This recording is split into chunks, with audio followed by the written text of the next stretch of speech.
All right, welcome back to the Trial and Error podcast. It's Fearless and Brian. On today's episode, we're going to talk about, and I'm going to change it up a little bit because Fearless and I have been having online conversations and whatnot. I feel like we need to actually have a conversation about y'all's website and how y'all envision these websites being, and basically get a marketer's perspective on it and a whole bunch of other stuff. So we're going to talk about y'all's website, and hopefully there's some jewels you can take from this. So I'm gonna go ahead and roll the intro and we're going to get into this conversation. Let's go.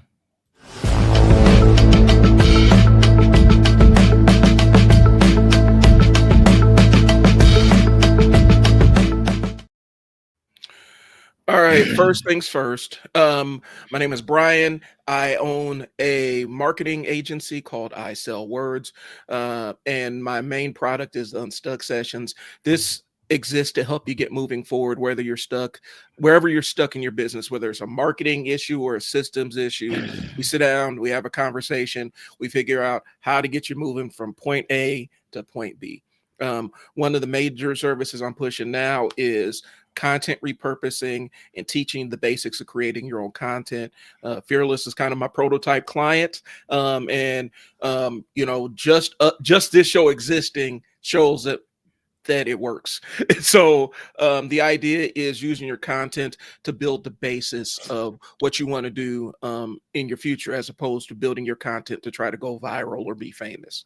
So that's who I am. Fearless, who are you, man? I am a philosopher and life coach, and I basically help people reframe and restructure their thinking. All That's right. that's it. All right. All right. I don't think I'm as eloquent as my dear good buddy here. When it comes to the stuff or whatever, I like to be braggadocious, but I like to I'll rather show you what I'm able to do as opposed to tell you. Yep. But I guess you have to tell a person, but otherwise, yeah, because they're not gonna know. Right. So anyway, Right. yeah. And to kind of bring you guys up to speed on the conversation, we actually had it on the Unstuck Sessions live stream yesterday. We were talking about how people perceive the role of content in in terms of developing their business or professionally and stuff like that. And my contention is utilizing content as an extension of your resume, Mm-hmm. so that you can show what your actual thinking is in real time.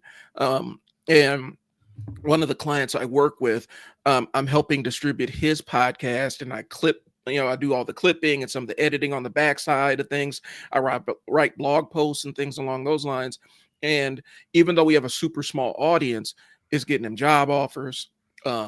It's getting him freelance opportunities with a small audience. And so I'm talking about the power of just showing up online and showing what you know how to do. Right. And it's different than, somebody who just wants to go viral and be famous. And, the lanes are different, but some of the thought processes are the same. So that was the conversation we're having. And we kind of veered into talking about websites because the last couple of episodes, we were planning on sitting down and, me helping Fearless put together his website. And so yesterday I kind of suggested, why don't we have a conversation first to build the framework of what the thinking needs to be and get some of the philosophy behind it before we start committing to the website fully. And so that's what this episode is. Yeah, no, indeed. Okay. Very much indeed. Okay. So Fearless, we were talking about your website. Mhm. What one of the major questions, and this is for the audience, but this is kind of a conversation between me and Fearless too. Mhm. What is it that you want your website to do? What do you want it to be? Okay. So how about we start off with the end in sight and then work our way back? Can we Sounds do good. that? Yep. Okay. So number one, I want it to be simple.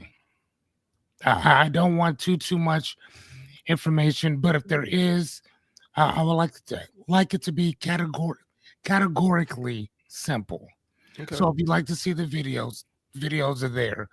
Um, I heard yesterday how you were talking about doing like a newsletter with somebody, one of your other clients. I thought about that. I'm like, man, that's a really good idea. I like to maybe do something like that. And about me, obviously, services. calendar type thing, and that's it. I don't need or want anything else. Okay. I want everything just to be real simple. Okay. You know what I'm saying? Like when you come in, you know exactly what it is. You know where everything is. It's obviously aesthetically a pleasing, Yep. appeasing. But that's it, bro. I don't need a bunch of other stuff. Okay. And so we're kind of okay. So a couple of things. We're kind of looking at it as um, a bulletin board or a billboard about Yeah. what you're doing, Or and matter of fact, a landing a page. landing page. I think a bulletin board, or I'm thinking more portfolio. Mm, You know, in a place where you can really display your thinking and show people your expertise. Okay. okay. Um, Yeah, that works. and so I think this step, and I'm gonna spend some time with this. This step is hugely important when we're talking about what a website needs to be. Um, Oftentimes we think, and I use myself as an example. When I initially built our website for Coach Mo Athletics, one of the things I did, um, it was, ooh, I want to show that I can build a website. That's where it went. Like I want to show the world that I know how to build a website. And I had built websites for myself personally, but not for a business at that time.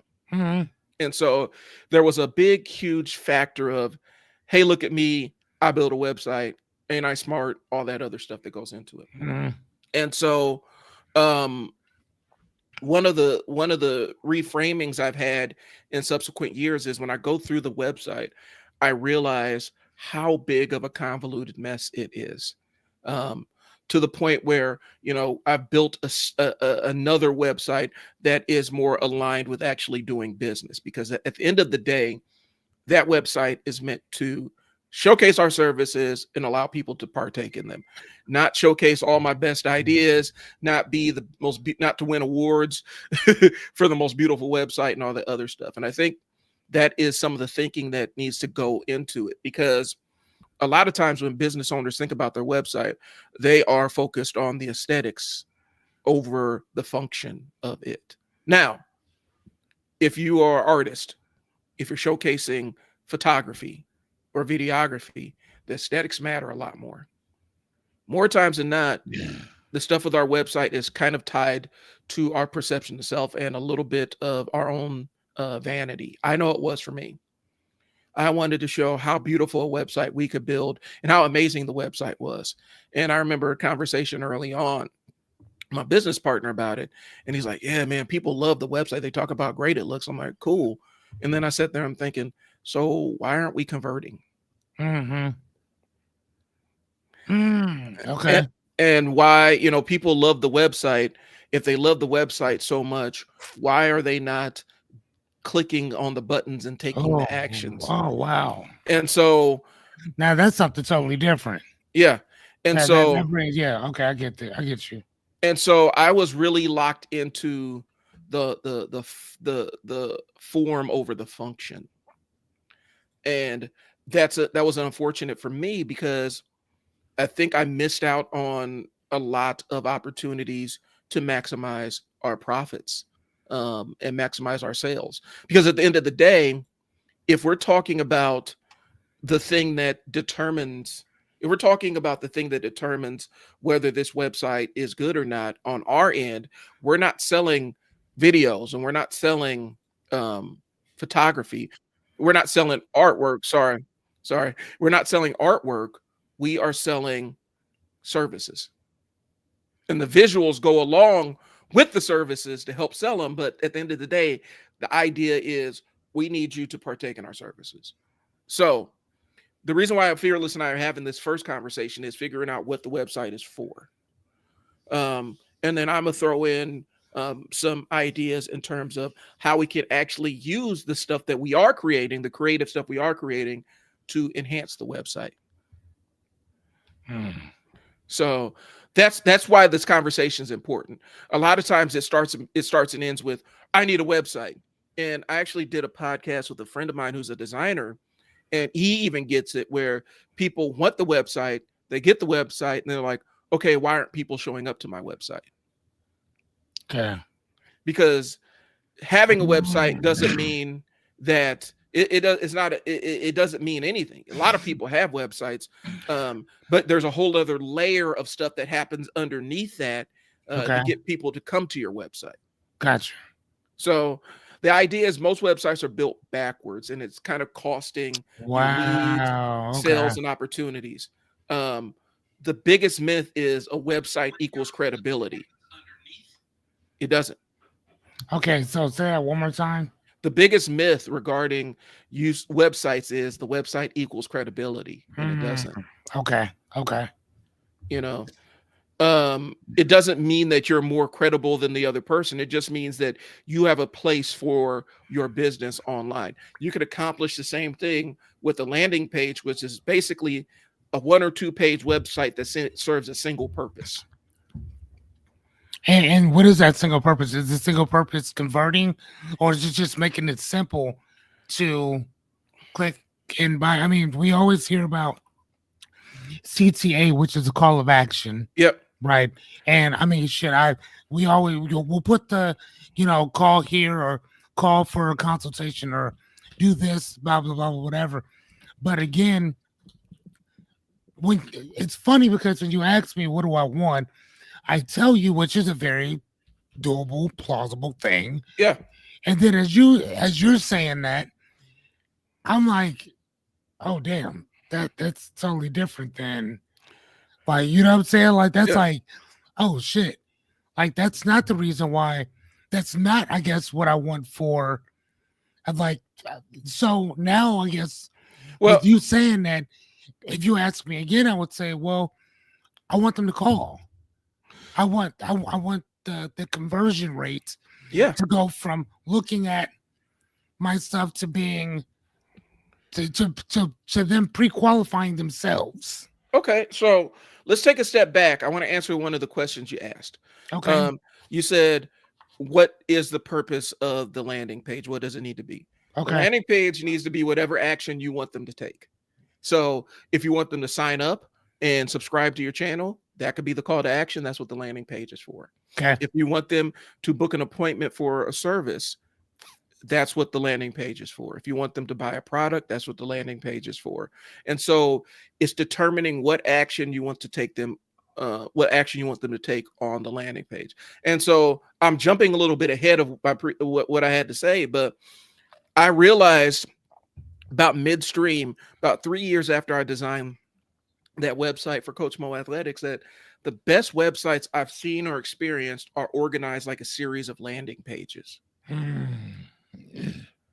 So that each page has its own purpose, own call to action, and own reason for existing. And so is that sorry to cut you off? Is that kind of like Russell Brunson's ClickFunnels? Because I know that site was literally where you build each page differently from the last one. Okay, so ClickFunnels is a landing page builder. Okay. But it's a multi-tiered landing page because a sales funnel is basically a landing page. It's a landing page with a couple more steps. Okay. And so a sales funnel, online sales funnel or ClickFunnels is just a landing page builder that has multiple steps. And so it has a lot of contingencies. So if they click here, if they answer this question, then you send them to this page. But if they answer this question, you send them to this page. If they say they can't afford it, then you send them another offer that's a little bit less to see what they can qualify for. Like there's a whole bunch of other sequences. If you click on this button, you add them to this 7-day email sequence and drip it out to them to try to warm them up. And so it just has other contingencies for each button. But the simplest way to break down what ClickFunnels is a landing page builder. And people say ClickFunnels website. Yeah, it's a website, but a landing page is a website, but not all websites are landing pages. Does that make sense? It's like with the Shriners, all Shriners are Masons, but not all Masons are Shriners. Yep. I got you. And so a lot of times we get caught up in, because really, ClickFunnels, he just created a new name for what a landing page is. Gotcha. And it kind of became, sales funnel became part of the jargon that we use as marketers because it describes so much. A funnel starts wide and narrows at the bottom.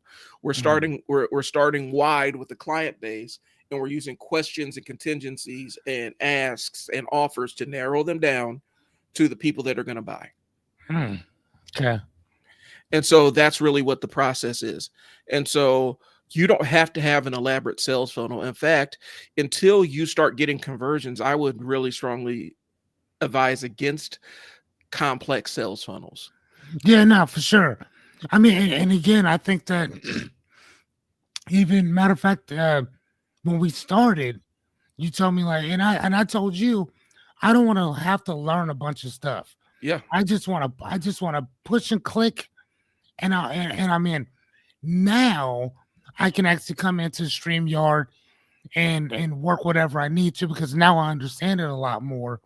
So when there's a problem, I understand it, and for the most part, I can usually fix it Yep. because now I get it. I've worked it enough. So website wise, it should be the same exact way. If you don't have any sales at this point, then your thing should just kind of be a point and click type of situation. Yeah. Is that what you're saying? That's what I'm saying. Okay. There's a concept and that I use in strength training too. It's and I'm stealing it from starting strength. You want the minimum level of complexity. Yeah, I get that. You want the simplest way to implement it because you start adding complexity as your needs become more diverse. But when you're first starting out and you just need conversions, you need to simplify it for yourself. You need to have a system to track it because that's the other side. The more complex the system is, the more elaborate the system you need to build to track your outcomes. And Hmm, so you need a simple way to track conversions. gotcha. Um, and you need to have simple metrics that determine what you view as success versus what you don't view as success. And so that's what you need. And a lot of times when you build these websites, you go to these website builders, they give you a lot of different metrics. Most of them don't really matter to you. The thing you need to worry about is this getting conversions? You can worry about all the other stuff Later. moving forward. And then, once you start worrying about the conversions, you can say, okay, so is it something on my website that's repelling them? If that's the case, then I can fix it. And then you start peeling the onion back from there. But today is really talking about mistakes people make, what makes a good website, what a good website actually needs. And I'm trying to get y'all to think like a marketer versus a designer because both are very important.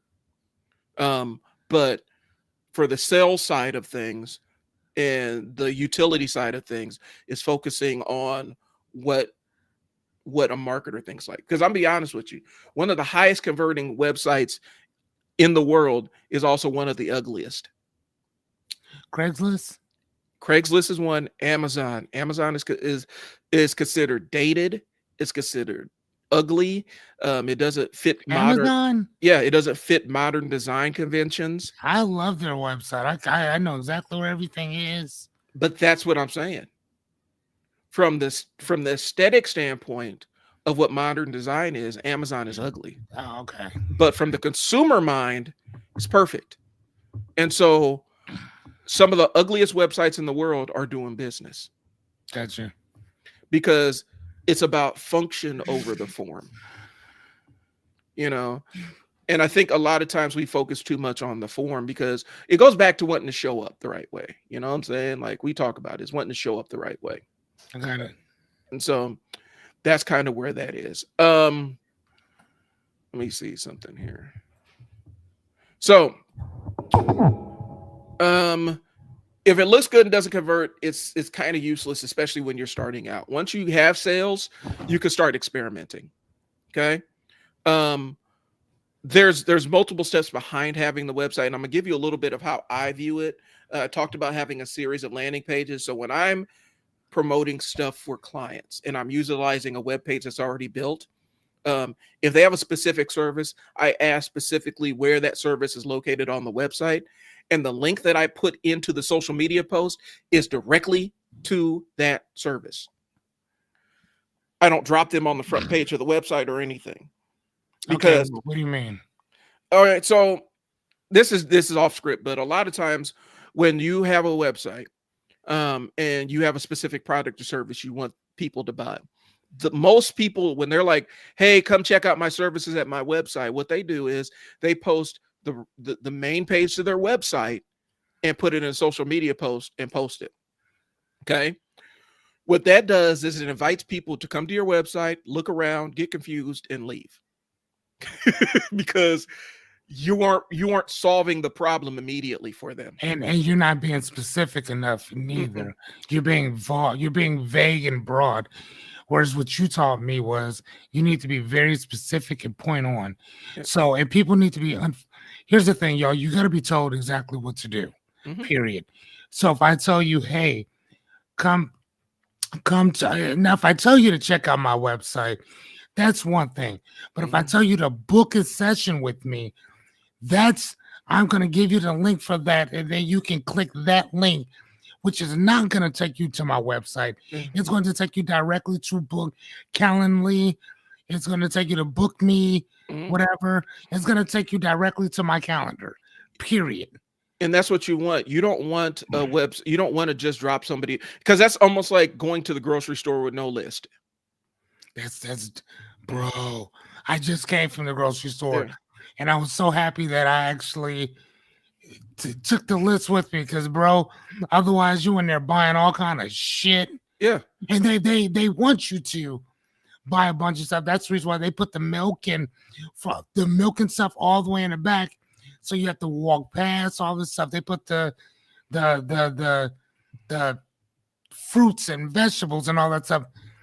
Well, actually, in Walmart, it's like right when you walk in. But if you go to Family Fare, on the other hand, it's usually like way on the other side of the store. Yeah. Which their produce is trash. Now, I'm just putting that out there. Walmart's amazing, but Family Fare is horrible. And So yeah, but I hear you. so and so this actually does fall into a conversation about websites. They set up stores so that in order to build your regular basic meal, you have to traverse the entire store in order to build what you consider to be a complete meal. The vegetables are on the other side from the meat counter.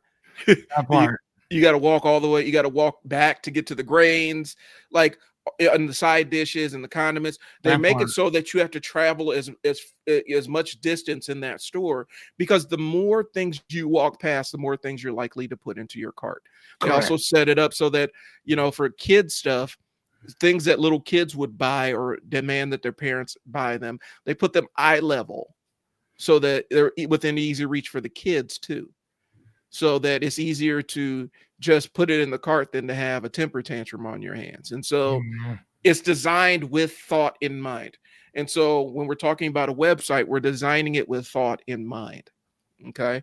We want to drive people to what we want them to do. So even if they discover our website, which is sitting, if you're just relying on and I'm put out there, if you're just relying on basic discovery, like the fact your website's on Google, and you think that's enough, that then you're basically going to the lake, getting in the boat, and going and sitting in the middle of the lake with no fishing rods and just waiting for the fish to jump into your boat.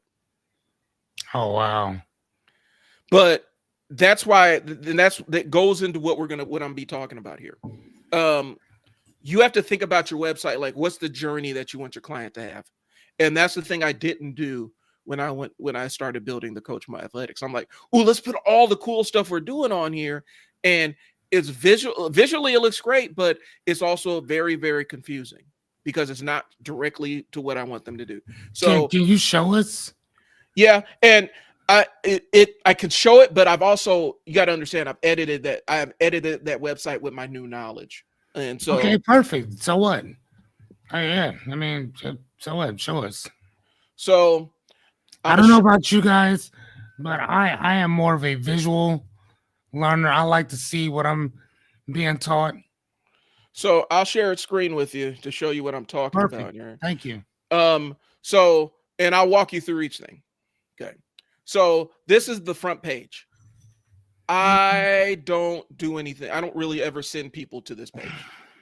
Okay. It exists for people that discover us, but I don't really lead people here. Okay. Because it has all of our offers, it has everything else. When I first built this site, I was going for the aesthetics and showing all these action pictures and all that other stuff. And I realized really quickly that people were coming to the page and bouncing off because there was too much shit on it. Yeah. Oh my God. Yeah, that shit's horrible. And so I stripped it down.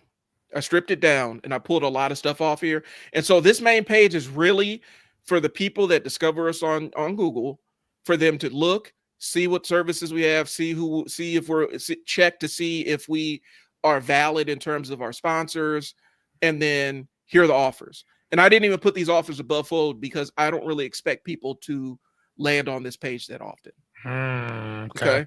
And when I say above the fold, I'll explain that in a second here. Okay. So I decided, normally our flagship program is our basketball academy program. Okay. And so this is the page that I send most people to. This is the page that I put into Google and stuff. And understand this current Coach Mo Athletics page is actually in the process of getting depreciated, because I'll show you what my new page looks like. But this page starts out, I had a heroes kind of banner up here. I make a call out right here. Are you tired of paying just for a roster spot? It's time to build a better player. The visual. Okay. And then I go straight into my programming.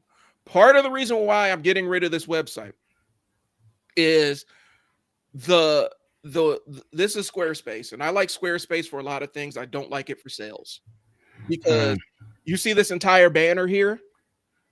This is a big button. Okay. I don't like that because it's very difficult to get people to understand. Like I have to visually put, and I'm pointing to it like you can see me. I have to visually put click here just so people understand what to do on this page. Why don't you just put it like right where it says like building better players, like right up above the basketball? Because because it doesn't let you. This is a flyer that I've used to advertise this service. And so I'll click on it and it'll take me to the page. Okay.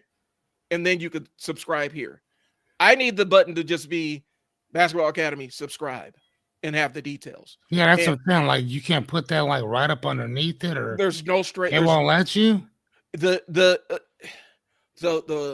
when you build a website on Squarespace, it gives you a template, and the template I'm using will not allow me to do that. And that's crazy. And in order to change it, I have to change the entire template of the website. And so it won't even just let you drag and just drop it over.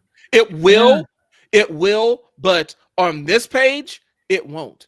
Like I said, there's a reason why I'm moving on and appreciating this. I love Squarespace. I think it's great for people that want to showcase what they do. You have to pick the right template from the jump. This website was built over 10 years ago, and they've updated it multiple times since. But the template that I was using is not flexible at all. And I had to make the decision, am I going to rebuild this thing from scratch? Or am I going to just try a different builder that's more in line with sports programs? So this is an old page. It converts not as well as I wanted to. This is a newer page. You're in the spray my things and I spray my feet. So and I put on some spray on. Did you just wear that shirt? No. I was wearing the. Oh yeah, you had I have a bunch of these. All right, I bought you some more shirts. They'll be here in a few days. Okay. So then those shirts we can put them as work clothes or something. I don't want you going out in those anymore. Right now you're fine though. Okay. All right. All right. So, love you. Love you too, son. So this is a newer page, okay? And so this one actually is converting pretty well. My feedback for myself, if I was going to continue using this page, is I need to put this above the fold. So I need to move this section. Yeah, way up above. Up here. But the idea is I actually, the thinking behind this was I actually do need them to read through this, because them reading through this actually demonstrates intent. So if they go through this stuff and then come down here, they have a higher level of intent, because this is a higher ticket service. Okay. So you're starting to see some of the thinking that goes into some of this stuff. and some of the ways that I've done this. So I'm gonna show you what the new page looks like, because right now I have the new website built. I just have it as a link on my old website, but this Okay. is kind of the new page. Let me go ahead and stop. I'm gonna share this tab instead, and you've seen this page. So this is our new page. Okay. Still don't Yeah, sit. that's what I was telling you. It looks way cleaner, Yeah, I very still don't. specific. I still don't send people to the homepage. I send them directly to where I need them to go. So Okay, I got you. if I want to, if I want them to do training, I send them to the basketball academy page, and this is what it looks like, and straight tells them exactly what it is. Purchase call to action. You know, from the aesthetic standpoint, it's a lot simpler than the other website, but that's the intent, because the biggest thing is that old website had 10 years worth of stuff that I've added on. I have dozens of pages on that website that I built that I've hidden or don't use anymore. And it's a lot of stuff that I would have to clear out. And so I'm like, Right. let me just start from scratch. Let me go with the website. Let me go with the website that's more in line with coaching and sports coaching. Is more set up for that, because this one, I could just send them the link. If they want training, I send them the link directly to this page. It shows them all of our services. If they want to do Okay. camps, I send them the link for our camps and how to book our next camps. Okay. If they want to see what our camps look like, they can click here and see the video of what it looks like. There's a lot of different things I can do with this site, and Gotcha. without having to go through all of the rigmarole of the old site. And so that's the thinking nowadays. And so I'm gonna jump back here and get back to the outline. But what I'm telling y'all is, the reason why I'm saying all this is, I'm not just sitting up here preaching to y'all. I'm telling you my own lived experience with websites and creating websites for people. Um, Okay. and that's really what it is as a marketer. And it also comes from one of my friends is a designer. We have conversations all the time. And his biggest frustration is when people come to him and they don't know, they want a website, but they don't know why. Hmm. It slows down so much. So, um, let's get back into it here. Okay. So we're gonna go into the top 7 mistakes people make with their websites. Okay. We already covered number 1, they build for aesthetics, not actions. If it looks good and doesn't convert, it's useless. They hire Oh, hold on. Okay, so you said the top 10 what? top And 7. hey, could you just send me Yeah.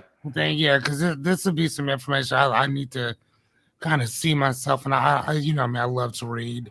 Well, and it took I put some notes into ChatGPT, and it kind of butchered one of my points here. So I'm explaining the Even next better, point. even better. I'm gonna explain the next point to you. Do you want me to Okay. put it in private chat or email? No, just send it to email. Okay. So give me a second here. I'll do that. So number 2 is they hire designers, not marketers. I don't necessarily agree with that. I think you hire the expert to be the expert. I do think that you bring in your own knowledge and kind of help the designer design the website that makes sense for you. You give them a framework to work off of, instead of just saying, I need a website, build my website for me. Okay. I think you need to bring a little bit more knowledge and thinking to that. Then here's a pile of money, build me a website. And Gotcha. you don't give them any purpose or reason why you want the website, or any features that you need, anything you need the website to do. You just Okay. come and say, just paint me a pretty picture, and then you don't tell them what they want you what you want them to do. So Mhm. I think you do hire designers to build. I think you hired website designers to build websites, but I think you need to bring your marketing brain to the conversation. Okay.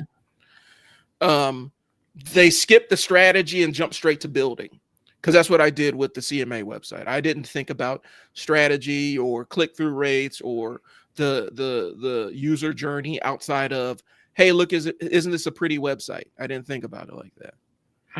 So I didn't have any messaging. I didn't have any customer journey or funnel. I didn't have a goal, and that equals no return on investment. And one of the worst things that can happen when you don't know what you're doing with something is that you have success doing it. Ah, the yeah, jump. because then you can't you can't repeat it. You can't duplicate it Yeah. because you don't We know what you duplicated because you don't know what you did. we built that website and we ran our first camp, and in that first camp we made a couple $1,000. And I'm like, oh, what my stuff must be working. And I had that like, oh, it worked this one time. And when it started not working, I was kind of trapped in my thinking. Hmm. Okay. They don't Number 4 is they don't really know who their ideal customer is. They don't know what their customer likes, what their customer engages with, they don't engage with. If your website is for everybody, it converts nobody. You do have to use your website to narrow people. And I even say it with marketing messages. You need to tell who your service is for and who your service isn't for. Hmm. So I jumped back to where I said I wanted people to display intent with that specific service. I wanted them to read all the parameters before they went and clicked on it. Because the people that didn't read the parameters aren't necessarily clients that are for that service. That's how I view it. And so I need somebody to show a level of intent with the thing, if that makes sense. A lot of times we think that we could just shotgun blast this stuff out there and not think about why we're shotgun blasting it out there. Okay.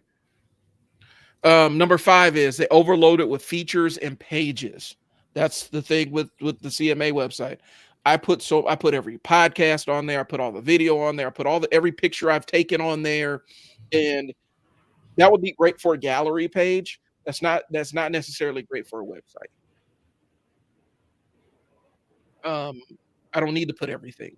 You don't need to see everything. You don't need to see every thought that I have on that website, or every product that we launched. You don't need to see all that stuff at the same time because it could be super confusing for people.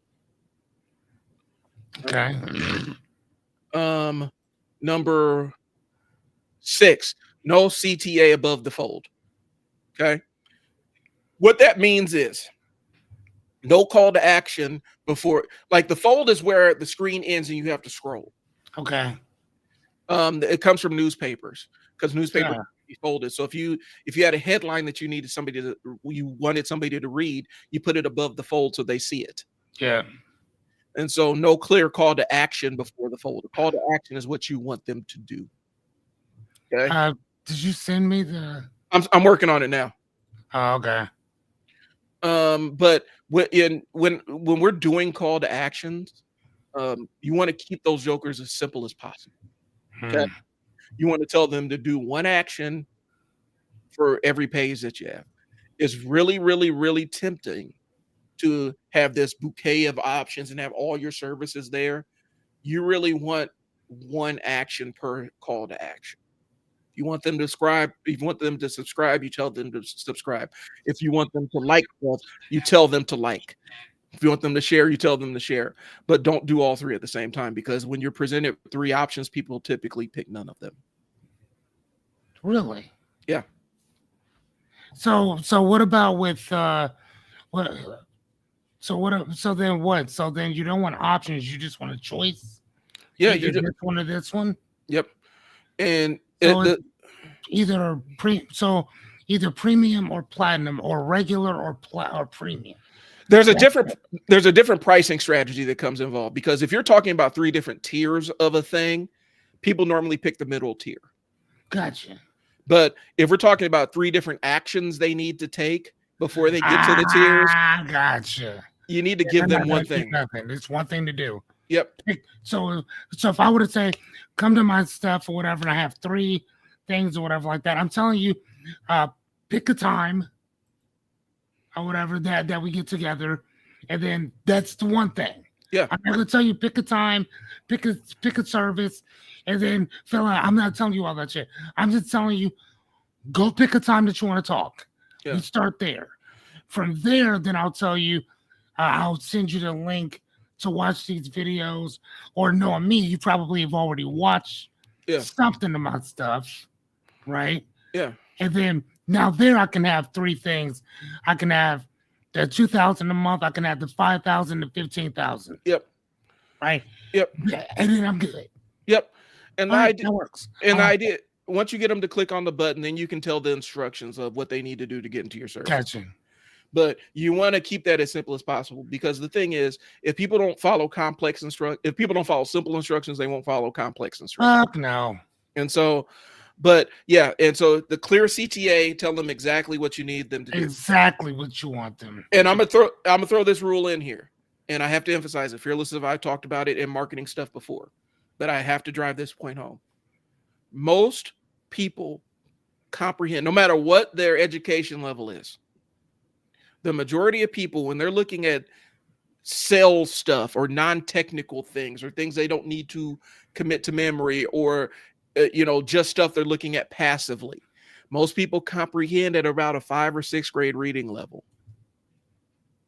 Doctors, if it's not technical stuff, or they're not reading a book for enjoyment or something, most people comprehend it passively. Online stuff, if they're scrolling through social media, they comprehend at a lower reading level. So when you write the stuff on your website, you really need to try to aim for that 3rd to 5th grade reading level. It's not if you're trying to sell something, it is not this isn't your chance to show how verbose you are. It's just not. You need to keep it real. Yeah. You need to keep it Forrest simple. Yeah. Like that Forrest Gump type shit. You need to be real simplistic. It doesn't need to be flowery or beautiful. You don't need to use all this alliteration and all this other stuff. You don't need to worry about your prose or anything like that. You need to deliver the message in a way that most people can understand. If people have to comprehend, if they have to spend too much brain power comprehending what you actually put in your message, they'll go somewhere else where it's put simply. And that's a lesson for me, because even when I write stuff for services and products, I can throw in big words. You don't want to do that. Especially when you're trying to get people to buy something from you. It's bad business all the way around. Wow. So as I'm sitting there, so what I use this term, and I think we used it yesterday, that I'm a polymath when it comes to the self-help industry, personal development. And we both know what that word is. But what you're telling me is, if somebody else sees that word and for the most part has no idea what the fuck that is, you don't put that in there. Oh no. You said, oh no. You can define it, like you could say, I'm a polymath and that means, or you could say, I could do that. Or you could say, give the exact definition of what polymath is instead of using the word polymath. That I study multiple different modalities. I can't even use that. I was about to say modalities. Yeah. I study a bunch of different coaching methods whatever, to help people, and then I merge them all together. Yeah, it's just like telling somebody you're autodidact. They don't know what that means. Yes, I know that. I was going to use that word, but yeah. And you can say, I'm a student, I'm a natural student, and I love to learn, and I'm self-taught on a lot of different things. On a lot of different things, yes. And so, but you have to simplify your words, because they're not coming to your website because you can throw an entire dictionary at them. They're coming to your website because you can solve a problem for them. But if they can't understand what you're saying, you can't solve the problem for them. If they think that your solution is a bunch of words that they're not going to understand, they'll go to somebody who can put it in words that they understand. And so that's why a lot of times the simplest messages get the most traction on social media. Yeah, no, I get that. That makes sense. So so that was a bonus one. The last point is they treat their website like a digital brochure. Yee. The website, I'm looking at that. The website isn't about your business. It's for the visitor. So, okay, say that again. The website isn't about your business. It's for your visitor. Say that one more time for me. The website isn't about your business. It's for your visitor. Stop fucking talking, dude. What? Yeah. That dude, we need to have. Let me see if we got any. I mean, I don't know if we have any. Actually, hold on. Let me see if we have any. Damn, dude, we don't have any. We don't got no things on here. That's crazy. What? I was about to drop a bomb. Drop one of Clue's bombs, bro. That is crazy. Yeah. Say that one more time for me. Just one more. The website isn't about your business, it's for your visitor. Explain. So a lot of times when we create this website, we're thinking that it's a big showcase of our business, and we're showing off everything that we can do, and we're going to show how wonderful and great our business is. Realistically, your website is for your visitors to use to solve a problem. When they come to your website, they need to be able to solve a problem for themselves. You have to take you out of the journey. You have to show what you can do to help them. Because most people, no matter how big their hearts are, no matter how much they care about other people, people still operate by, how does this serve or benefit me? And when you build your website, you have to think about, how does it serve or benefit my client? What can they get out of utilizing this website? Is it easy for them to comprehend? Is it easy for them to navigate? Is it easy for them to understand? Are my calls to action clear? If they have a specific problem, do my calls to action speak to those issues that they're coming with? You have to think completely about what your visitor's experience is and optimize it for that. That's why I go back to when I say Amazon's considered aesthetically an ugly website, but it's a website that prioritizes the visitor experience. They want to make it dead simple for users. They don't care about the sellers as much as the people that are coming to buy stuff. I'm gonna ask you something, and again, I think this is the great time to ask, because you're the person to ask. Mm-hmm. So, if for my site, so knowing all of this stuff now, of some of the stuff you said, and now that I can see this, I'm gonna go back and ask you some other questions. Okay. So taking number 7, they treat their website like a digital brochure. The website is not about your business, it's about your visitor. Mm-hmm. And so if our jobs is to solve a problem for the person coming to our site, it's going to be based on what you do, obviously. Right. But for somebody like me, being a philosopher, being a life coach who teaches fundamental philosophical principles, the first thing you should probably see with me, and I'm gonna paint you a picture, Okay. and then tell me, okay, and where we can improve, whatever.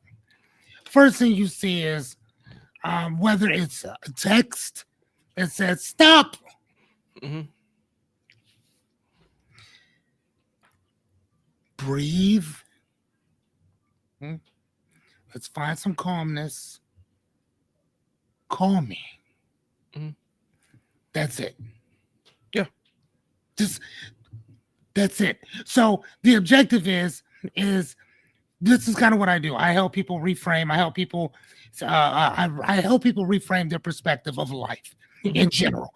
So if that's my objective, if my objective is to help people fucking find calmness and then reframe how you're looking at certain things. Yeah. If I'm helping you reframe your perspective of life, whether it's life, love, business, if your objective is to get out and go accomplish something, it starts by stopping everything for a minute. Breathe in, breathe out. Let's find our calmness. Give me a call. Okay. I like that.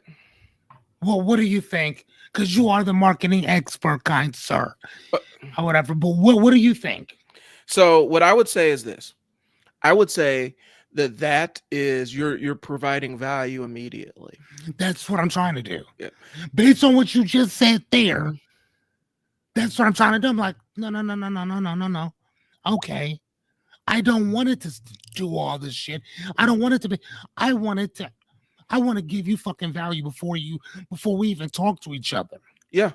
So with a simple, because look at it like this. So Give it to me. So what you're doing is you are providing instant value when they land on the website. That's it. The other thing you can do is provide a simple common reframe that somebody, like, you could do a video of you talking, That's what I'm talking about. providing a very simple reframe That's it. for somebody who's visiting the website. So immediately they're receiving some value from you. That's what I'm talking about. Yep. And now you're thinking about what their experience is when they first land on the website. I want people, when they come to my website, to get immediate value from me. Immediate. Whether they, even if we don't fuck with each other. yeah. Yeah. As soon as you come to my site, stop. I just want you to breathe. You're obviously here for a reason. Before we get started, let's find that calmness right quick. Let's chill. Yeah. Then contact me. Yes. Okay? Chill. Then contact me. Let's talk, and then we'll go from there. Right. Good. That's how you do it. And that's all. Right? So again, now that you guys kind of seeing this, man, people will watch this shit later. This is that type of shit that y'all need to be hearing. What he just said. If your site, regardless of what you do, is not giving me instant value, as soon as I jump on, what the fuck, what are you doing? Right. If what you sell, what you do, what you bring to the table is not giving me that instant something. So let's use you for an instance, Brian. So as a life coach, I can do my stuff all day long. I know, reading what you're talking about, I now have a totally different objective of what I'm going to do. And the question you asked before, what do you want your website to do? It wasn't again, within 30 minutes, you helped me figure out, like, nah, I don't want that. This is what I want over here. Right? So for somebody like you, who is a fucking marketing expert, a marketing genius, you are literally a polymath and an autodidact for a lot of this stuff. What would your personal consultation site look like? Like, I'm a brand new guy. I don't know Brian. Somebody just told me, hey, you should go check this dude out. I click on I Sell Words, hit that button. What's the first value you're giving me? For the longest time, the first thing that you would see would be a video of me breaking down direct response marketing and how to simplify your marketing chain, and how to target the client, how to build a client avatar to target the clients that you want. That would be one of the very first videos that you would see. I've changed that video to another one that I did, but realistically, that would be, when I'm looking at it, for me, the most important thing is going to be not me talking about not directly me talking about my services, but me telling you, solving a small problem for you. And so that's how I would construct it. I would answer a small marketing question. And I'm actually, and it's funny we're talking about it, because I'm actually redesigning my website today to align with kind of what we've been doing. But let me see if I gotta pull it up here, because my website for I Sell Words is in it's in between stages here. Okay. So I'm pulling that up now. All right. So, and I guess I'll show it, because I've been more focused on my social media output here, but I'm gonna show this here. So for I Sell Words, Unstuck Sessions, basically, I talk about, how you can get yourself unstuck, how you can get your stuff. So this video is about what stuck means and some of the thought process behind getting yourself moving forward. Okay. And it's like getting clarity. I talk about what my process is, and stuff like that. Realistically, my goal is to drive you more towards my social media stuff right now. Okay.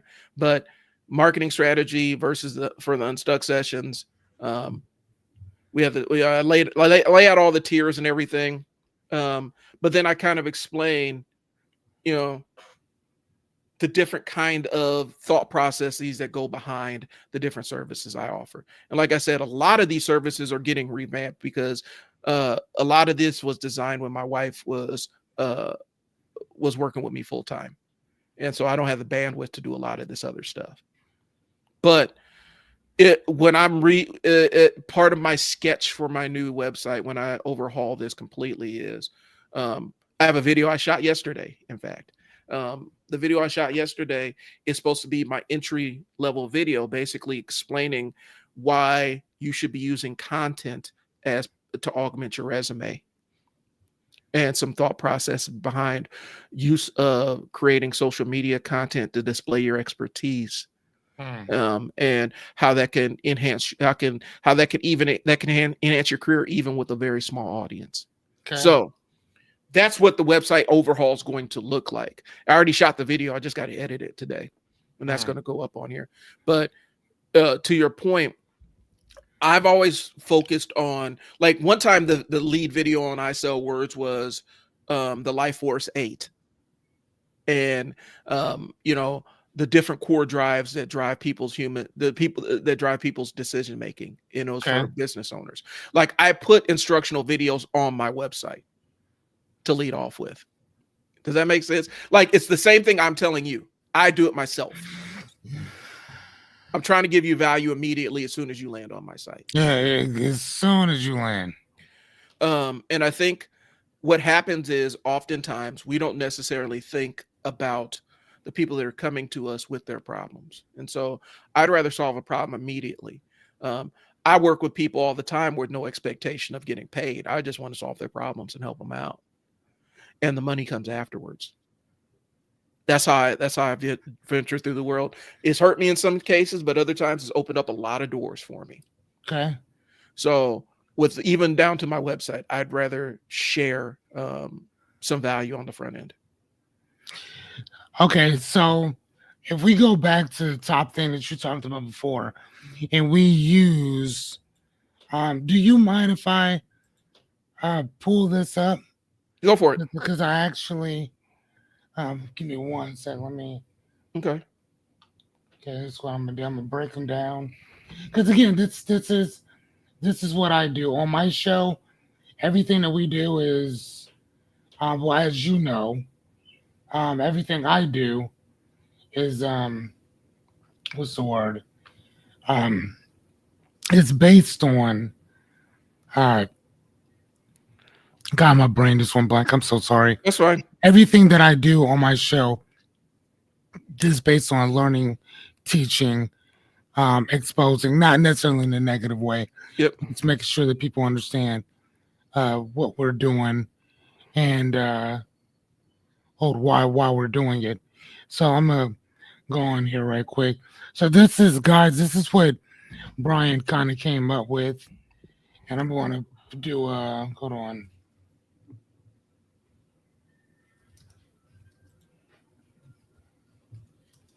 And I'm about to send you more here, so Okay, now that works. So this is kind of what I wanted to do. Go through each one just real fast. Okay. So they build for aesthetics, not action. So that we already talked about that. Mm-hmm. If it looks good but doesn't convert, it's useless. So again, they built it for aesthetics, right? So Amazon, Craigslist in particular, has not changed their website, if I'm not mistaken, since they started it. Nope. And I think it's still been going since they started it. Or whatever, right? Same grayish, weird looking site, but it still brings in only God knows how much in advertising and this and the other, right?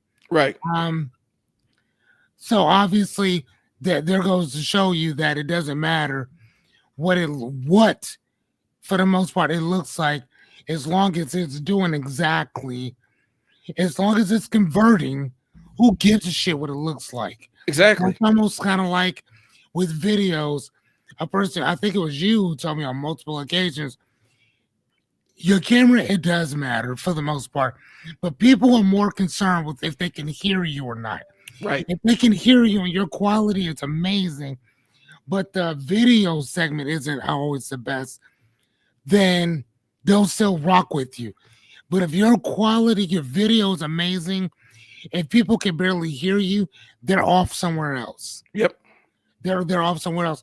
So, and again, some of the videos that I've seen that have gone viral have not had the best quality at all, Mm-mm. but you can hear everything that that's going on.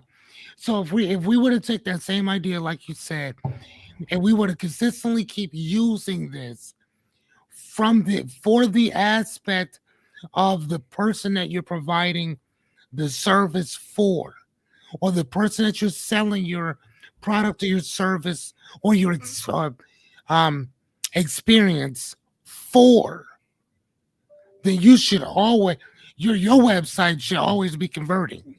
Yeah. Like always, there should technically not be a day where you're not converting something to somewhere, because you're either solving that problem and but again, though, like you said, and I guess we'll get to that in a second, but even if you have the best, even if you plan to offer the best services, even if you plan to sell the best products, even if you plan to give the best experience, if nobody knows you exist, it doesn't matter. Mm-mm. Right? Right. So then we'll go into number two. So number one, again, it doesn't matter as long as it converts, period. So Yep. number two is they hire designers, not marketers. Designers focus on visuals, marketers focus on behavior. So that behavioral part is based on converting. Mm-hmm. They're basing their stuff on whether somebody's going to buy this or not. Yep.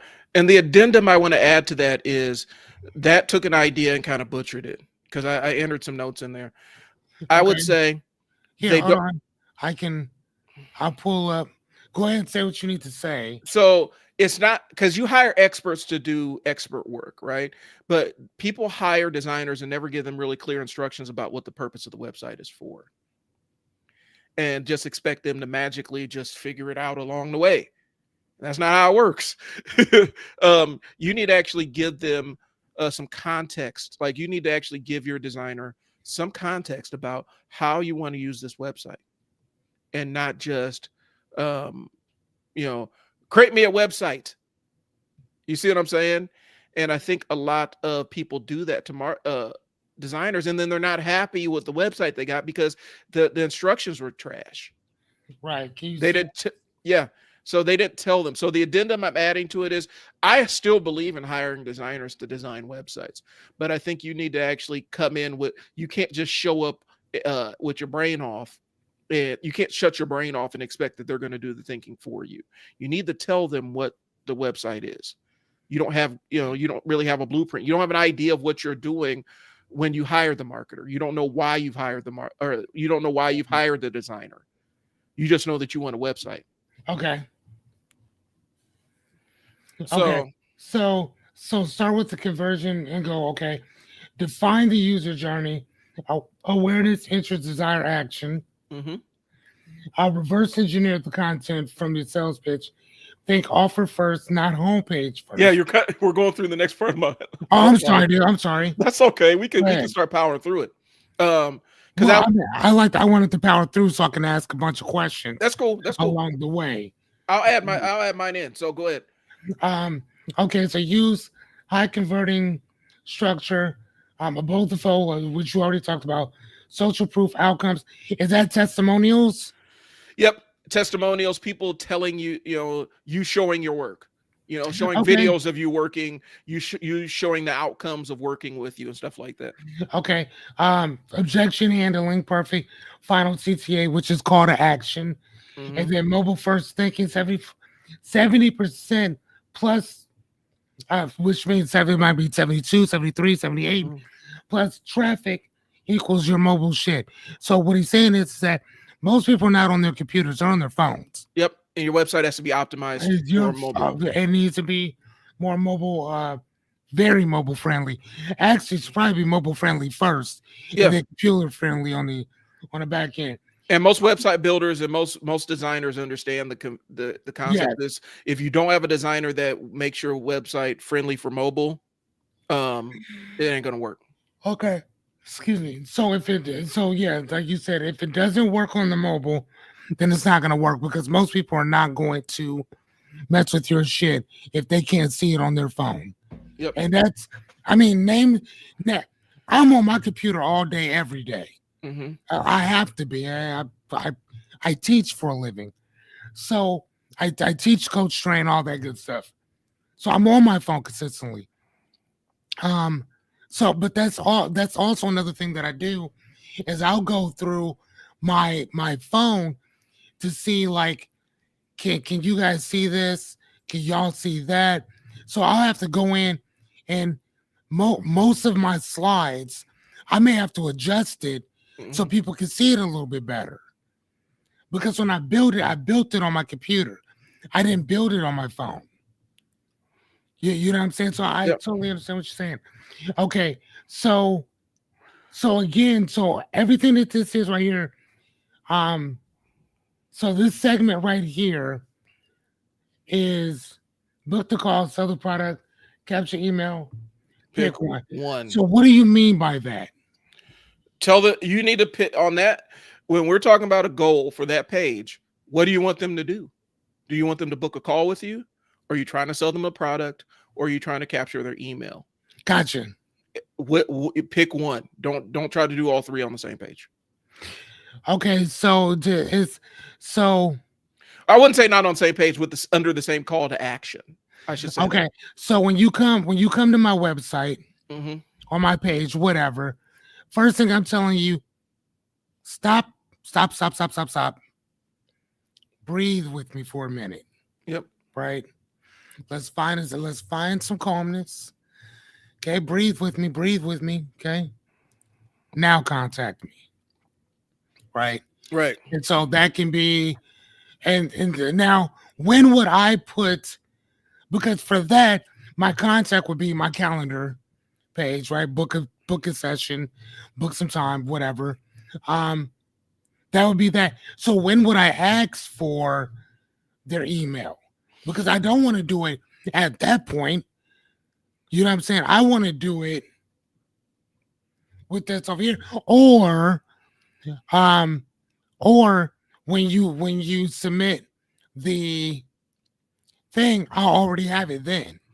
So what are you offering in exchange for the email? Because you have to think about it like that. Why would they give you the email? What do you mean? So, and it's a concept. I don't necessarily expect. So a lot of times when we ask to capture an email, what that means is you have some downloadable thing that they can download, quick one sheet page that explains a specific thing, maybe a one sheet course, one sheet quiz, assessment, PDF, something along those lines that you're offering in exchange for their email address. You could offer a free problem solving thing that they can download, and then you capture their email address. Okay, so can it be one and the same that they come to my site? The first thing I do is offer you value. They chill. Come, hey, check that out for me. Yeah. Thank you. Hey, take. I just had some fruit. Okay. Hey, chill, stop, blah blah blah. I don't know what you're going through right now, but let's take a deep breath, or whatever. Contact me. We'll I got your back. Talk to me. Whatever I say. Yep. So once you go into that button to go into my Calendly thing or whatever, I will get your email then. So I don't have to ask you for it. Yeah, but you're going to get their email, but these are for different purposes. So like would that be different from me then? It depends on what you want to do. Like if you want to build an email list, and build out a list of email list for like a newsletter so that you can constantly reach and interact with these people and offer new products and services to that email list, then a lot of times the way people do it is they have some kind of offer that's for free that they're offering in exchange for email. Okay, yeah, so we can create a email list Yeah. type thing. Not email, but a newsletter. Yeah. Or whatever like that goes out, once a week, just stuff that we kind of work on to fix people's problems and help them reframe. It's exactly just to reframe certain situations or whatever. This is what we do. Mm-hmm. This is how we go about doing it. Go from there. Done. Yep. Whatever. But again, I wouldn't. That's what I'm saying though. Well, I wouldn't put that on the very first thing of you meeting me, because my objective is I want you to book a session. Okay, so let me run it down. So the first thing you're doing is you want to stop, give them a simple reframe, right? Yeah, I was just looking for it. It's usually here. So the first thing you're offering is that simple. I'll put it up. Just put that back up. I'm sorry. Go ahead, bro. The first thing you're offering is a simple reframe, right? And so that's it. Yes. And so why not? And so this is just my marketing brain kicking on. It's not right or wrong. You're offering a simple reframe with this. Why not offer something free that they can use at home to help reframe a problem that they may have going on or persisting in their lives? Yeah, overthinking. Then you provide the free resource. Now they've established trust with you, and you provided value to them twice. Okay, so okay, so then is that a thing then? Yeah. So you come on, stop. Mm-hmm. I know that we all have this thing about overthinking. Okay, so let me give you a steps that we could take, or blah blah blah blah blah, or whatever. Number 1, this is what I need you to do. Number 2, this is what do I do that? Yeah. So explain that, and then say, call me or contact me, call me. I got your back. Yeah. So this is kind of what we're doing. What we're doing is we're discussing the customer's journey, right? We're discussing the journey we want the client to take through your services. Okay. Okay. So the first land on your page, they see the video offering a simple reframe, right? The next thing they see is, did this work for you? Do you have another thing that you need reframe? Maybe you have another problem. Here's a simple worksheet for you to help reframe. Okay. So now in landing on the website, within the first 30 seconds, you've given them 2 pieces of value. And now you could say, hey, if you need more, now you can contact me and we could sit down and talk. So now you've given them 2 pieces of value, and then you're making an offer for them to contact you. So you provided value here, and now you're asking something of them. Okay. You've already captured the email address so that you can put them on, a mailing list. Maybe your newsletter is called the Reframe, So you're actually offering 3 pieces of value, because you're giving them the simple video reframe. You're giving them a worksheet to help them reframe. You're giving them a newsletter that's about reframing their issues. And now you're asking them to book a session with you if they want more. This is the concept of having the appetizer before the meal. Appetizer is to kind of get your appetite going. So video, worksheet, and then what's the last one? So I would say video, worksheet, and then you can make your pitch and say, if you need more, this is where you can contact me. Okay, contact. Yeah, and then you could ask for this is where they can register to sign up to sit down and have their initial session with you. Or their 15-minute conversation with you, however you want to phrase it. Okay. Because like I said, you've offered tremendous value to them in their first interactions with you. And you've done it without asking much of them. The only thing you've asked of them is their attention and email address. It's the concept of when you go to buy, if you go to the traditional car dealership, I know you don't worry about it because you do the Tesla thing, but when you go to a traditional car dealership, when you walk in, the first thing they offer you is a bottle of water or a can of soda. And And they're hoping in exchange for that bottle of water or can of soda that you're going to buy a $40,000 vehicle from them. Jesus. And it works. That's why they offer it. It works like it's one of the oldest tricks in the books, and it works. It works every time. Yeah, because I mean, people almost feel obligated Yeah. to get something from, which is crazy. I gave you something, like you go to the car dealership, they give you that bottle of water, which really costs them a couple cents, maybe even nothing. And in exchange, they're hoping that you'll sign away for a $40,000 car that you're going to finance for 5 years Mhm. and pay your interest on for a bottle of water. You are providing something valuable to them on the front end. And you're saying, if you want more, you can contact me. And then that's where after they book a time with you, that's when your sales process kicks in. Okay. And you can ascend them through what your offers are and show them what it looks like. Okay. So that's kind of that. So we're talking about. So what's the first step for me then? So my first step is it the video or is it the landing page? I would create the content first. I would create the video first. Okay. And then build the landing page around what's in the content of the video. And maybe even I would build the video and the worksheet or PDF or whatever you're offering to give a simple reframe. And we talked about it being in, maybe the PDF is something along the lines of recognize the signs of when you're in fight or flight or survival mode. Something along those lines that solves an immediate problem. I would design those two and then build the landing page copy around those things. Okay, I'll do signs to know when. Mm-hmm. And then number 3 would be what? Contact me? Yeah. And the third step would be, if you want to find out more, if you need more, and they're going to need more, here's a way to reach me. Or if this has been beneficial to you and you want more, you can always reach me here. Okay. And then I can give them a Calendly thing and then kind of go from there and yep. Because right? What we're doing is we're reverse engineering the content from the sales pitch, right? Okay. We're thinking about what your final offer is. Your final offer is, sign up for ongoing coaching, your coaching package. We're thinking about how we're ascending them to that point. Okay. And we're thinking about how you establish yourself as somebody that they trust on the front end. Got it.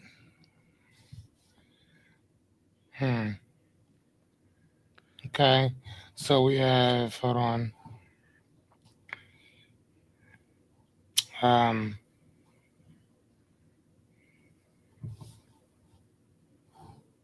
Okay, and then we do.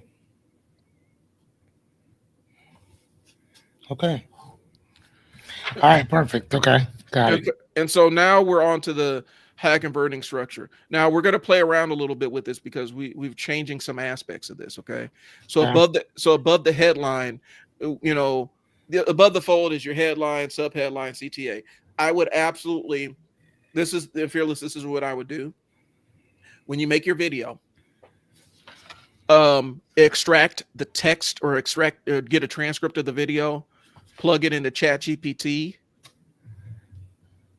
And then, matter of fact, not even ChatGPT. I would say use Prompt Cowboy for this, so you can get a really, really super detailed prompt to enter into ChatGPT for this. Okay, but you make your video, you get a transcript of it. Okay, you go to Prompt Cowboy and say, okay, I need a high converting headline and subheadline and call to action for my main page. Okay, it'll give you the prompt to put into ChatGPT. Okay, you copy that prompt, put it into ChatGPT. ChatGPT will process all of that and wait for your next instruction. Then you copy and paste the transcript from the video into ChatGPT and say, give me headlines, a subheading, and a CTA for this. Okay, hold on. Headline. Okay, CTA, you said something else. Subheadline. Subheadline. Okay. All right, so it said prompt cowboy, Yep. main page, high converting what? High converting headline. Let me show you what I now this is what I need to show you here. Okay, so prompt Okay. cowboy. I'm gonna pull it up here so you can see so y'all can see exactly what I'm talking about. Okay. Yeah. Prompt cowboy is something it's something to help you with prompt engineering. That's gonna be the thing that separates the wheat from the chaff, if that makes sense, in terms of people using AI moving forward. Because now that everybody can utilize it, it comes down to who can utilize it the best, who can utilize the tool the best. Prompt Cowboy allows you to do that. Okay. So I'm showing this right here. Prompt Cowboy. All right. Turn your lazy prompts into great ones. So I want a prompt that will, so give me a high converting headline and subheadline for, I'm spelling this wrong, my website based on, we can either do the transcript from my videos or based on my verbal instructions. Based on the transcript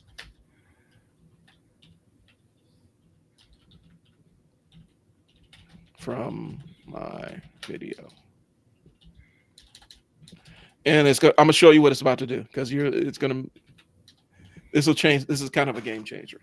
Okay. So I'm putting that in there. It's creating a headline, it's creating a prompt for your Chat GPT. Do you see all that's printed out there? Yes, I do. It's telling ChatGPT you are a conversion copywriting expert specializing in creating high converting website headlines and subheadlines. You understand the psychology of persuasive copy, the importance of value propositions, and how to transform spoken word content into compelling actions and marketing messages that drive actions. You copy this prompt and drop it into ChatGPT. So let's do it. All right. So we'll copy this prompt. All right.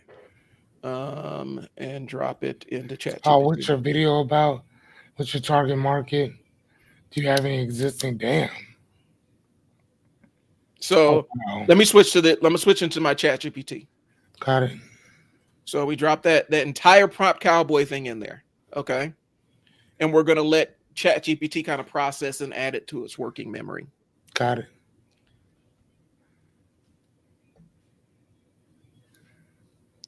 Drop the video. So now it's giving me the instruction.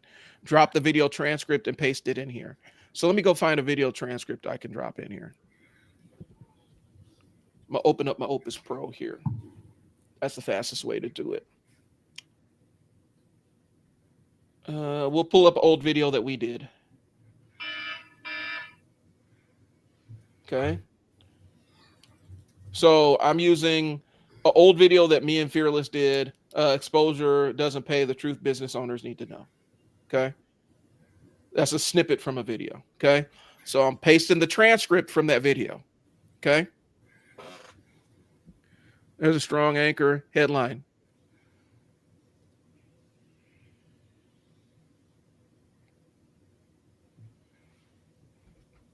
Simple. Simplest, high converting headline. That's what it does. And you can give the simplest instructions to Prompt Cowboy and it will think it all the way to the end for you and give you a good prompt or a good good prompt to enter into ChatGPT to get your stuff done. So I'll say this is, hey, scroll down. Does it go down anymore? Nope. Or is that it? Okay. And so we can add other things. This is for my coaching website.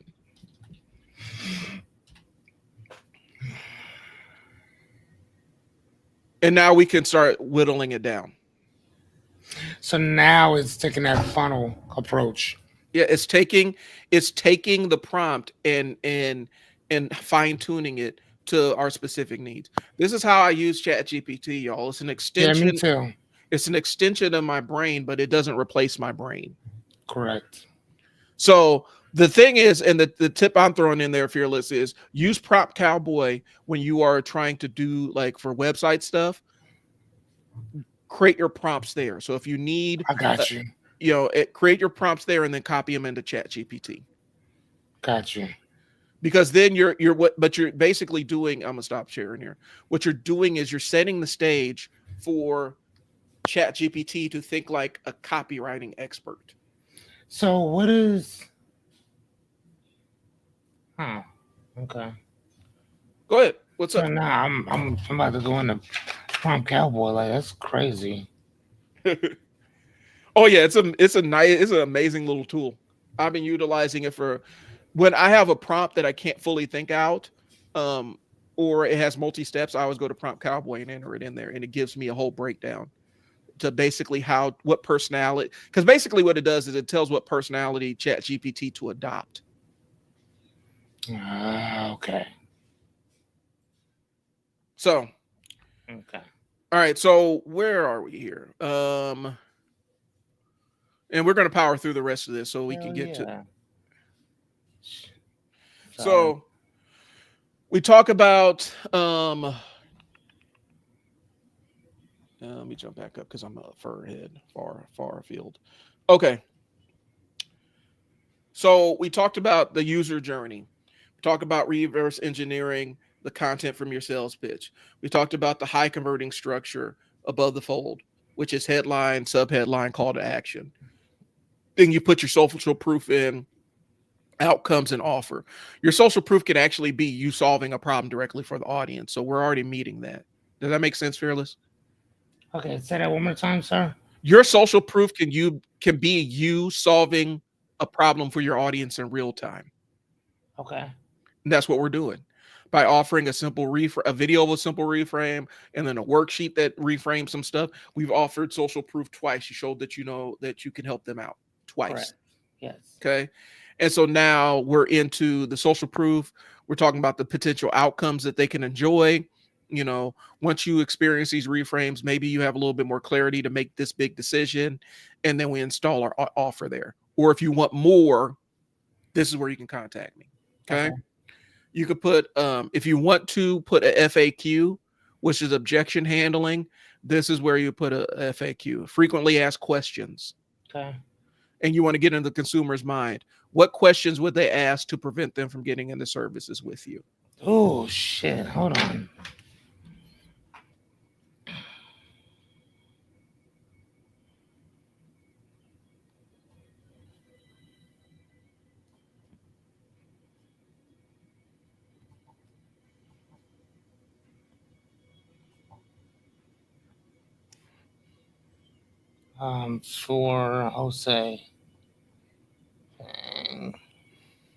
For services.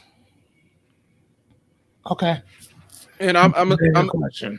I'm still like a Hormozy kind of reframe, because this is one that he used when he used to sell weight loss, services, workouts and things along those lines, right? When he would talk about, okay, this is the program we're selling, and the objection was, okay, well, I need to ask my husband or wife about this, and his reframe was, so you need to ask your husband or wife. You're coming to me as an emergency weight loss patient. You need to ask your husband or wife for permission to do emergency weight loss if it's going to save your life. What if they say no? Then what? Do you really need their permission to do this? Because really what they're doing is they're throwing out a stall because they're like, I don't know about this. And you get a chance to whittle down to what the real question is behind that objection. So your FAQ needs to be something that answers the objections that they may have to entering into services with you. I've already had coaching for this. I've already done this and it didn't help out. What makes you the expert in this? What gives you the qualifications to do X, Y, and Z? That's where you're doing your FAQ stuff. Those are the questions you're answering for them. It's so funny too, because I think that if I did that or asking questions like that, I'm pretty sure that ChatGPT would jump in like, dude, Do you know the stuff that this man just did? Like, he's a wrong person to be asking that. Let me sit back and eat my popcorn before he jumps all in your ass right quick. And I'm telling you, Chad would probably just sit there and eat his popcorn while I dug all in your ass up and down the street. Go ahead. But the idea with it is, these are real objections people have before they spend money with you, because that's the last barrier, to be honest with you, man. Like, you give somebody money to do something, that is a level of trust in what they're providing you. That's you showing that you're committed to what they're offering you. And so it's harder to get that. It's harder to get past that barrier. And so if you can remove whatever objection they have in their minds beforehand, say, I'm not just offering life coaching.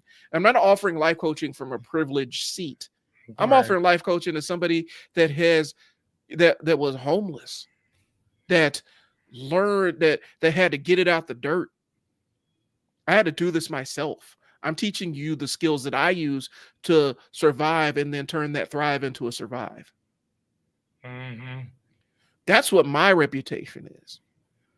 Right. So you're answering the question so that by the time you're all right, so are you ready to book this session? You ready to actually move into services with me? The question's already answered. They're waiting to give you to pay into your services.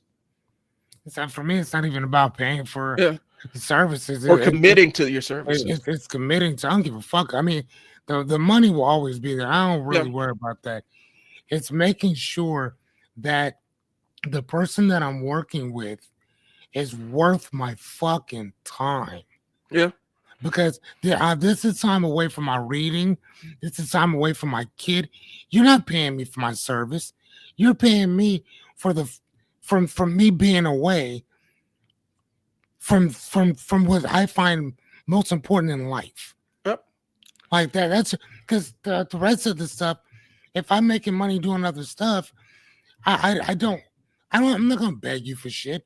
Hence, that's why I'm telling people, like, like, think about it. Like, you told me exactly what we would do in said situation, right? Mm-hmm. And the very first thing that I come up with, based on what we talked about, was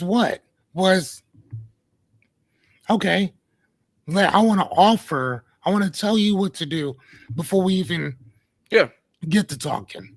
Right, let me give you some tools, tips, and strategies, or a tool, tip, and strategy that I've already talked to my people about. So they already know how to do this shit. You don't. Yeah. So let me give it to you real quick. And then if we don't talk again, you at least know that. The only thing I will throw in there, and this is also from a different frame of coaching. It's not about the money; it's about the commitment. And the way that you show your commitment is investing in something. Either you invest your time, or you invest your money, you invest your brain, your knowledge, or your heart. And that, money is just another level of commitment that you're willing to do. That's it. And basically what that shows, whether people understand it or not, that shows it puts skin in the game. Yep. That's it. Unfortunately, that is the only way that I know that you're committed, is by paying for it. Yeah, I mean, like, and unfortunately, that's just the reality that we live in. Yep. Today, you know what I'm saying? This other guy by the name of Jason Goldstein or something like that, he said, I don't work with dabblers. Mm-hmm. I don't do dabblers. And I feel the same exact way. My work requires skin in the game. Skin in the game means you got to pay for that investment. Yep. Period. This coaching is a fucking investment. It is a self-investment. That you're not making that investment in me, you're making that investment in yourself. That's how I look at it. And here's the thing: I'm gonna throw this in here, and this is a little bit off topic, but it is relevant to what we're talking about. If I'm working with you, and I'm not charging you anything, that means that I see a tremendous value, or I see a person that has a tremendous value within them, and I want to be part of bringing that out. Mm-hmm. But a lot of times people confuse that in terms of, oh, he's just, I'm waiting for the other shoe to drop or whatnot. I'm not doing that.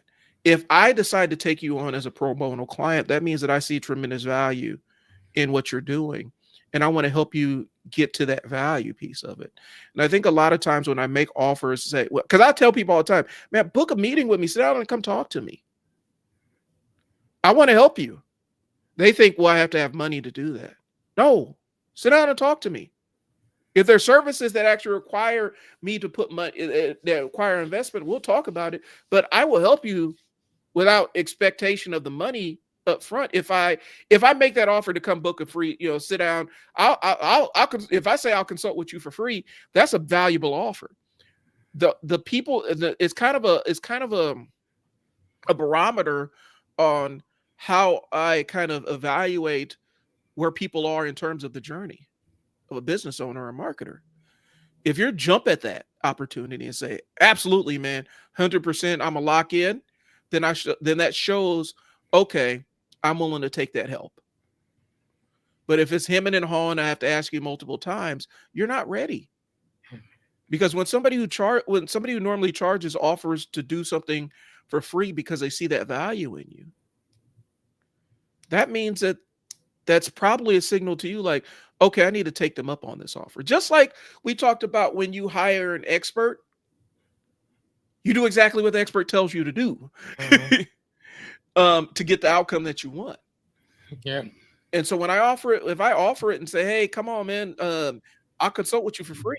I like what you're doing. I like your motion. I want to see, take me up on it. Don't hem and haw. Don't say if you're ready, because if I'm telling you, hey, consult with me for free, that means I think you're ready. You need to shut down the part of your brain that's telling you you're not. So that's my little addendum. And those that I'm pointing that out know who I'm talking to. If I offer it to you for free, you need to come. You need to sit down and take it. And I'm gonna be honest with you, man. That's one of the things that I tell people. And I've been telling people for the last 100 days, for the last 88 days today.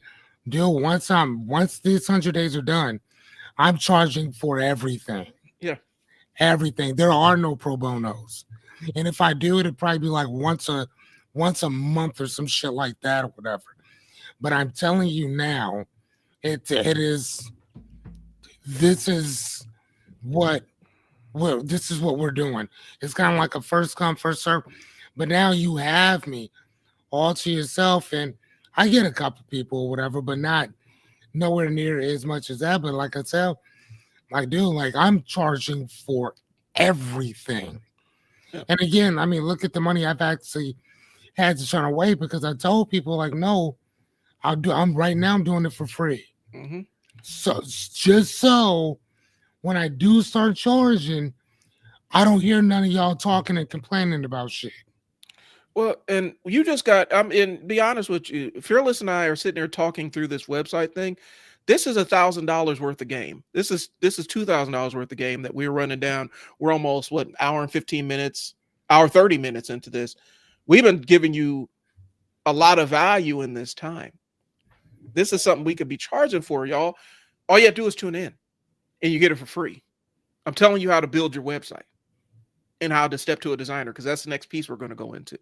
And we're going to power through these pieces so we can get to, so we can move on, so we don't hold people too long. Yeah, for sure. Okay. So this next piece is a minimum viable website. And this is kind of a blueprint for that. If you have to build a lean but lethal website that converts, here's what it needs. Okay. A one-page layout. This means that you have everything on that one page. Kind of a fun. That's what a sales funnel looks like, a landing page style. Okay. A headline that calls out their pain or problem. Some proof, either social proof, whether you solve a problem immediately on page, or you're highlighting people whose problems you solved. Okay. So testimonial, statistics, whatever. That's your social proof. Okay. A simple offer with pricing. A CTA to book a call or join a wait list.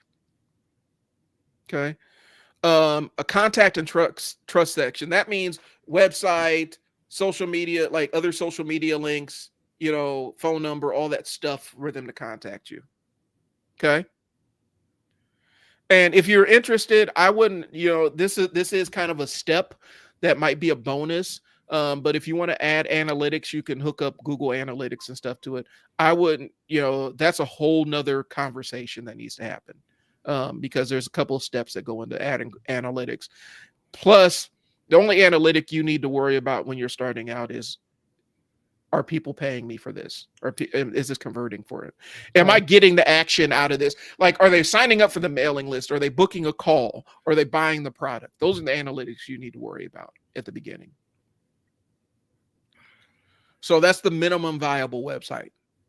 Okay. And let's talk about red flags when hiring a designer.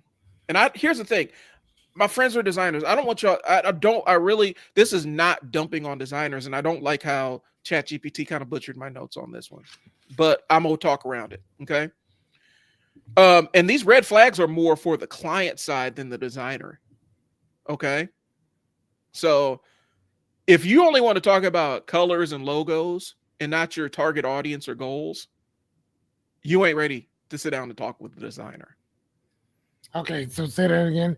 If you're looking to talk to a website designer to help you design your website, and the only, as far as you thought about your colors and your logo, but not your target audience or your goals for the website, you ain't ready to talk to no designer. Right. You ain't ready for it. You need to go back and sit down and think. If you don't want to talk about conversions or how to capture leads and effective strategies and the visual cues to drive that, you ain't ready to talk to a designer. Okay. If you can't explain how your site supports your business model, you ain't ready for a designer. You ain't thought about this enough. Okay. And if you're trying to skip the strategy session and jump right into the build, you ain't ready for a designer. The strategy has to come first. You build it with an intent. Every house gets built off of a blueprint. You can freestyle a house if you want to. You can get up there. You can hire somebody to freestyle a house if you want to. Right. But you're not going to be happy with the results. You need to have a blueprint before you go in and sit down and talk to the designer, y'all. Because what a lot of times is you're just giving them a paint canvas, say, paint me a pretty picture, and you have to guess what's in my mind. Right. You're wasting money, you're wasting time. Okay. So let's get into the last couple pieces here. The real talk. This is what you should actually invest in. Strategy first, design second. Spend more time planning than you do with doing on the website. Now, that is not an excuse to sit around and playing yourself into oblivion or seek some kind of validation before you move forward. Sit down and think about what this website is for and what you want it to do. Okay. Copywriting is king. The messages you put on the website determine so much. This entire SEO thing, search engine optimization, these packages people try to sell you for thousands of dollars. It's great if you have a website that's doing 1 million viewers or a million visitors every month. Even if you're doing only 10,000 visitors a month, SEO can take you from great to excellent, but it won't take you from trash to good. So SEO is this. And the new rules of SEO, which is search engine optimization, are this now. You have to have high quality content on your website, which means your sentences have to make sense. You have to use good grammar. Your stuff has to be understandable. Like Google's analyzing for this stuff. Your website has to load quickly. Right. Google analyzes for all this stuff. It used to be you could just do keyword stuffing where you just stuff a bunch of keywords on your website. Yep. That died. And when that died, when Google changed the algorithm, that killed about 80% of digital marketing. Was that a good thing or a bad thing? It was a good thing because it got a lot of spammy crap out of digital marketing. Gotcha. Okay. A lot of scammers were doing it. Russell Brunson talks about it, and he spins it as a good thing, but it's basically he was spamming people. Who was Russell? Yeah, at the beginning he was spamming people with low quality content, and Google forced him to step his game up. The Google slap forced him to step his game up. So well-written content that conveys a message, that talks about what your visitor's hopes and dreams are, and what their needs are, and what their pain points are. That's good website copy. That's good stuff to go on your website. Stuff that talks about you and how great and wonderful you are, that's not going to work as much. Because even when people search on Google, they're searching for their problems. They're not searching for how great your website is. They're trying to solve their own problems. If your website intersects with something that solves their problems, then your website's going to pop up in their search. Gotcha. Okay. And forms and follow-up is better than pixel perfect design. So having a website that allows you to follow up with your clients and assess them and move them through your sales process is better than beautiful design and a beautifully award-winning looking website. Form over function is what it is. And you're better off with a $200 website than a $2,000 plan. I don't like that one. You're better off with a website that works. Gotcha. Than one that's expensive. And if the expensive one is one that works, then it's worth the money. So. I mean, as long as it converts. As long as it converts, it's worth the money. But again, but like you're saying, so let me ask you, would you suggest to a person, because I'm gonna tell you like this, I've even told people too, I would not get an LLC for shit until you made at least $15,000. Now, I'm gonna tell you why I say that. Because so many people start businesses and they don't make any money. And then within a few years, that business goes under, this, that, and the other, blah, blah, blah, blah, blah, right? Whereas, I mean, I totally get it. If you spent money, then you can get that money back. You can write that off, this, that, and the other. So there's a bunch of write-offs and different things like that or whatever. But I personally feel that with a lot of companies, with a lot of businesses, and with people in general, the way that the IRS sees it, and I've told this before, that if you don't make a certain amount of money, they don't even consider your shit a business. They consider it a hobby. Right? And that's honest God true. That's how they look at it. So when you are building something, you need to have, I personally think that you have to have some type of money coming in. I guess depending on what you do, but I'm just telling you, you better have something coming in. Otherwise, what are you doing? And the reason why I say that is because you have all these people who, I'm going to build me a company. I'm going to do this and the other. And then it's like you spent more building the company than you did making any money back. Yeah, you know what I'm saying? Yep. Like, I don't know. I see it as this, if you need because when I first started my LLC, I had to actually have it so that I could do freelance work so I can do consulting work where I was at. Because I understand that. And so, but I understand that too. I wouldn't have gotten the LLC if I didn't have the consulting gig lined up. And so I already had a paying gig for the LLC. And so it's agreeing with what you're saying. A lot of times people go in and they start these LLCs and they don't really have a clarity on what they're doing. And then they start these little transparent LLCs. They do like, they go, what is it? LegalZoom. They do these little LegalZoom ones. Yeah. And a lot of times those LegalZoom ones, it's really super easy to pierce the corporate veil on that one because they're super boilerplate. They're not really specified to the business that they're in and stuff, and they haven't consulted with a lawyer. So people get these LLCs thinking that it's offering some form of protection for their catering business or something else. And it's really not. It doesn't provide the protection you think it does. And especially if you're not making any money, it's really easy to pierce the corporate veil on an LLC, which means it opens you up to lawsuits and stuff.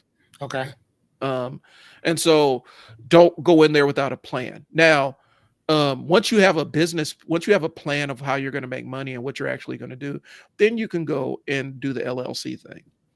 And that's how I view websites too. Once you have the plan, you can go do it. But I think a lot of times people want to put the cart before the horse and use the LLC or the website as a proof of validation of their idea, as opposed to working to validate their idea and then building the website building the website out. Okay. And LLC to supplement the idea. They view it as end goal as opposed to a tool. LLC is a tool. It's not an endpoint. It's not an endpoint to have LLC. That's not a destination. For some people, it is. I'm gonna get me an LLC and everything's gonna work out. Now, I will caveat that if you're doing real estate, you better have an LLC. You better have that in place. If you're doing catering, you better have an LLC in place. I mean, yeah. I mean, anything food related, house related, anything, something like that. I totally get that. But just to have one, and it's not even to have one. If you're selling clothes, if you're doing widgets, if you're doing certain shit, that you really don't need one. If you don't absolutely need it, make some money first. Make sure that it's viable. Make sure that it's monetized, and then go back, because you can always set up an LLC, incorporation, C or S or whatever you choose to do at a later date. You don't have to do it right then and there. You can just work off a sole proprietor. Depending on what you're doing. So I would tell people, stay there, do that, make some money, and then incorporate. Because and I would also say, if you can make money for at least 3 months consecutively, then incorporate. Until then, personally, I wouldn't. That's just me, though. Now, doing what I do. Yes, or whatever. I mean, because there's too much bullshit not to. Well, if you're exposed, like when you're in an industry where there's an exposure to lawsuits, then you need an LLC. You need an LLC. And so even like cutting hair, you can get sued if somebody gets some kind of infection from your shears. There you go, man. If you run a tattoo shop, you can get sued. And so anything that opens the door for you to get sued. If you're selling widgets, that's one thing. But if your widgets can set somebody's house on fire, then you probably need to have an LLC. Or if they're a choking hazard or something for a kid or a pet or something, you need to have an LLC. I think the biggest thing is get the LLC when it makes sense, like when you can get some tax benefit from it. Yeah. And you don't get tax benefit until you start making money. When you can start drawing some kind of tax benefits from it, from the business structure, and you can draw some benefit from having a business checking account and all that other stuff, then the LLC makes sense. Up until that point, you need to validate your idea. Just like a website, validate your idea first. Figure out what your business model is first, how you're going to make money, and how you want your client's journey to be, and then you make the decision on, okay, invest in this thing. And you can build your own website if you want. That's a good start. And once that website has kind of reached what it can do, then that's when you bring in the expert, when you're making the money. Yeah, and then you upgrade from there. Yep. But until then, I just kind of keep it chill for now. That's what I would do. Yep. So, all right, let's go ahead and wrap this thing up here. Yeah, please do, because I gotta get out of here in a minute. Me too. So, here's the thing. We kind of ran down everything that you need to start thinking about your website. I encourage you, if you see this video, start from the top, work all the way backwards, and so that you have a good idea before you put money into a website. I have auditing services. I can audit your website. I do have some services I can roll out with that one to help audit your website to make sure that it's delivering the way you want it to. That's what I do, and I will put the link for that in the comments. Guys, tune in next week. I don't know what we're going to talk about, but it's going to be awesome. And pop in, because this episode was high value. I'm just telling you now, this was a $1,500 to $2,000 consultation in the form of a conversation between me and Fearless. I think that it's that level of value. So this is what we're trying to deliver on the Trial and Error podcast. So right. Thanks for tuning in. I'm Brian. Fearless here. All right. We'll get to you guys next week. Peace.